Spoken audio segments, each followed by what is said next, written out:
Buck Sexton said that he could hit, or maybe it's a couple of days ago, that he could hit 100-mile-an-hour serve. One time. Just to be clear. One time. This is not that I hit. This is a very important distinction. Not that I hit 100-mile-an-hour serve regularly, that I could do it one time. We now have some of the best tennis players in the world. And actually some of the greatest servers in terms of power of all time. I think Andy Roddick is probably the greatest server, one of the top 5 greatest servers of all time in tennis. He has weighed in on my middle-aged man not even college-level tennis game. Well, first, let's start with John Isner, who is, I think, didn't you tell us yesterday, John Isner, American tennis player. I believe he went to the University of Georgia. I know he's a big Georgia Bulldog fan. Really good dude. He hopped on Twitter and said, I'm calling that serve around 95 miles per hour. My bet is no. Now, you might say, okay, John Isner, in addition to being one of the greatest American tennis players of his generation, he's got the second strongest serve, you said, in like the history of tennis. I believe that's correct. In terms of serve speed on the pro tour, there's like other people. I don't count it. When you're looking at the records, it has to be someone did it in a match, right? It's not like the longest drive competition where you just get to show up. Like you have to actually be a pro. As a pro, when it counts, the fastest serve you've ever hit. Roddick got over 140, look, and I'll tell you guys this. Getting over 90 is for sure. For those of you who don't know, I already know. I knew that before I took the bet. Getting over 100 is hard, though. That's why I'm like, look, I can do it one time, I think. But over 90, no question. So those of you who are saying I serve 60 miles an hour, your math is bad. But like I said, I got the speed gun. It arrived, and we're gonna have some speed gun. I'm trying to get to it this weekend, but I'll certainly get to it sometime next week. So we'll have some more video proof, and I won't wear all white. Some of you are like, it was literally laundry day over here, and people wear white when they play tennis. I don't know why that's such a weird thing for people. Like, people wear white. I don't know. Why is that so weird? Why? If I were to wear all black in Miami, that would be weird because I would melt more than I already did. I will sometimes say, when I see a friend wearing the same color top and bottom, that hey, I guess you're. I will make fun. To be fair, if you came in, if we went to, I bet Carrie would make fun of you if you were doing anything other than playing tennis. Yeah. And you walked in the exact same top and bottom. So but that's the most traditional. Wearing whites to play tennis is not some weird thing. This is just like a standard thing. There are a lot of country clubs. It's required. They require it. Yeah. So that's why people are like, why are you wearing all white? I was like, I don't know, because it's my tennis gear that I happen to have today. But I promise, next time it won't be all in white. People are very fussy.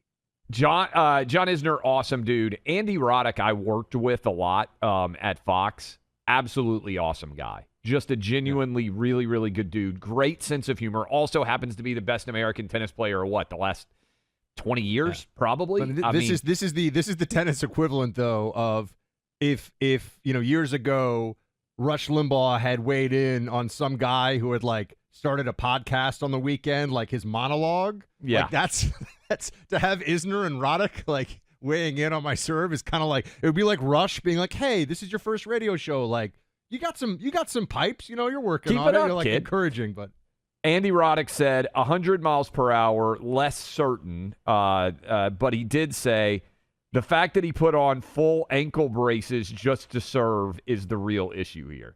So, okay. Well, to be clear, I was playing, that was a lesson. So I was actually playing tennis. I just stopped for a minute to do a serve. Well, I just think Andy is a very funny guy. So he was taking shots. He used to wear the ankle braces. Tell Andy, he's lighting me up. I have, excuse me, Mr. Roddick, I have cavovarus feet, which means that I have a, sorry, I had to knock off my headset because I'm laughing. This is getting worse. Which means that I have a tendency to roll my ankles. This is like telling Michael Jordan when he asked why you're wearing an arm sleeve that you have, hypertension in your elbow. One of my buddies used to say, I used to play pickup basketball, and his line, and I think it's an all-time line, he said, if you have any brace, you have to be twice as good as the worst player on the court. And I just think that's such an amazing line. He's like, if you show up for pickup basketball and you got an elbow sleeve on or you got ankle braces, or you have like a knee thing. He's like, you better be twice as good as the worst player on the court, because everybody's just going to be looking at you like, what? Who is Medicare here? It is leg was sleeve. very funny. You have to tell Mr. Roddick, okay, who is a tennis serve and tennis god in general, but you have to tell him that I was playing tennis. I just stopped to take a serve. It was in the middle of like a, hitting session or whatever. It wasn't just, I didn't just put them on to serve. Okay. That's not fair.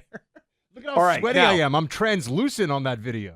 Not the two best tennis players. We basically of their generation have now weighed in.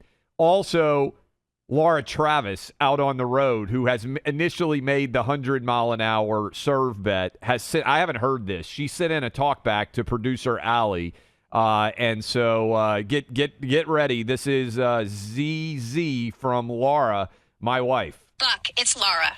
The speed gun has to read 100 or higher. Your bet was that you could crush the ball on a serve 100 or higher. 98 is not 100. The bet isn't that you can get it close to 100. It's that you can hit it 100. Wow. You also said that the speed gun has an error rate of a plus or minus 3 miles per hour. So if you hit it 98, that means it actually could have only been 95. If you hit it 100, the speed gun reads 100, we're going to give it to you. But it has to read 100 or higher without you faulting through your feet or on the other side of the net in the serve box. And also, even though I'm a doubter, I know I'm actually rooting for you, because so many people are rooting against you and doubting you that if you hit this serve 100 or higher, you're going to be like the Rocky of amateur tennis serves. And I think if you make it happen, you should have a gold medal celebration on air, play the Rocky music, and just live it up. Turn all of us doubters into believers.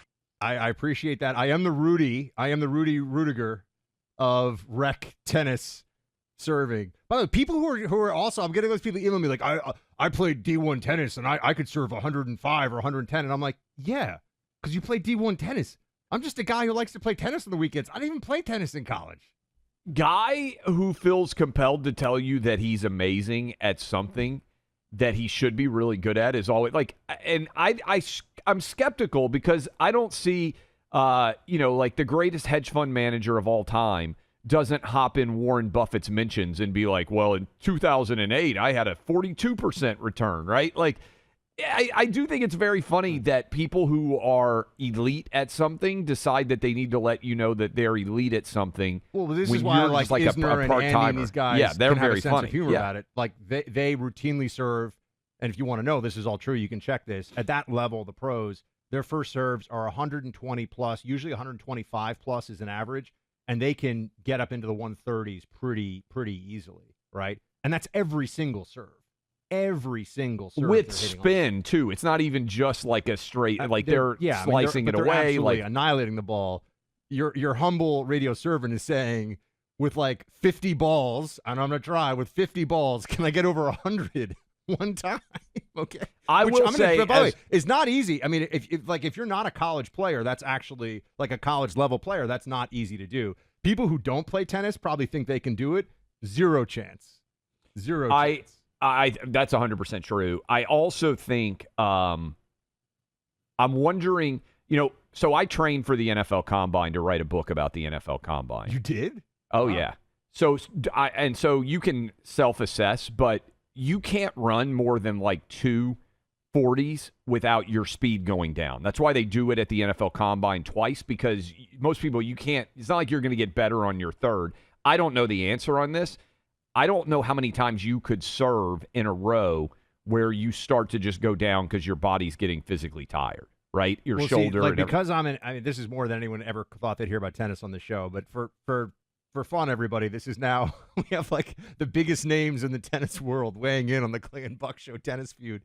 But yeah, I'm somebody who is going to rely much more on muscle than technique. I mean, this also might surprise some of the people, but like the women on the Pro Tour, I can lift a lot more weight than they can. They just have 100 times better technique and weight transfer and elasticity in their movement than I do.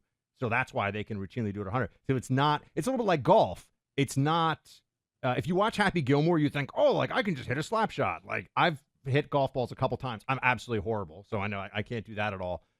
You can swing as hard as you want. Like, you can get somebody who can bench press 500 pounds, can't hit a golf ball. It's a skill thing, not a muscle thing. And so this is why I really have to work on the technique more than anything else to actually get it to the level. I'm detecting a little bit of nervousness here. There are women who are Lara size on the pro tour who can hit a 110 mile an hour serve like pretty regularly, and they have like tiny little arms and they weigh 110 pounds. But they have perfect body mechanics. Perfect technique, yeah. By the way, we're going to head up to Alaska at the bottom of this hour. I'm sure the talkbacks are going to be extraordinary on this. We'll play some of those as we continue. And the NFL is back. So I saw our boy Ryan Gerdusky mocking you on Twitter. You've been taking some body blows here because Taylor Swift and Travis Kelce were talking. And Ryan Gerdusky said, this is like listening to Buck talk about sports with Clay. Putting you in the Taylor Swift role there. And I thought this is only fair in college football, which I had never seen or watched until I was partnered here with Clay. I know the other sports ball very well. Okay. I know the sports ball. It's just a shot, but some of you do in fact know the football. And the football is back. NFL preseason starting off this weekend. You can get hooked up with Prize Picks. 40 plus states, California, Texas, Georgia, where I am, Tennessee, where Buck is in Florida. You can all play. I'll give you a pick tomorrow. All you have to do is go to prizepicks.com, use my name, Clay, and you get $50 when you play $5. That is $50 when you play $5. 40-plus states, 13 million people playing. We're going to be giving you out picks weekly. You can play along. We can try to win. You can root against me. You can go the opposite way.